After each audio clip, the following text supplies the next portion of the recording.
you want to support innovation with a mixture of regulation that results in maybe a price on pollution, a cost for pollution so that it's not free to pollute, and also with government investment. So if you look at, for example, the way the Japanese government supported the invention of hybrid electric cars, sometimes you'll hear people like Thomas Friedman or other environmentalists say, well, that was because they had high fuel economy standards. Well, the real story is much more complex than that. The government actually had a lot of procurement of early hybrid electric vehicles to guarantee that there would be a market for those products. When Honda and Toyota invented them, they put a huge amount of money into R&D to support the investment. And they also did have higher fuel economy standards. But there was a much more collaborative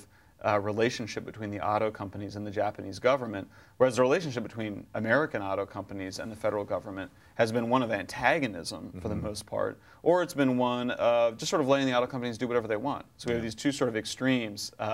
where it's either we'll give the auto companies whatever they want, or we're going to force them to do something that they don't want to do. And I think that we are entering into a new era where private firms recognize that they are going to have to work collaboratively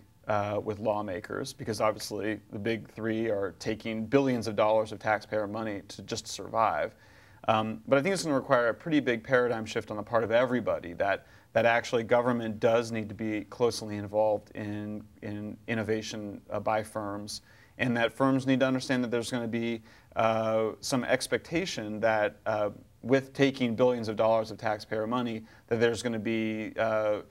they need to have some return on that investment, that they can't just privatize the gains and socialize their losses.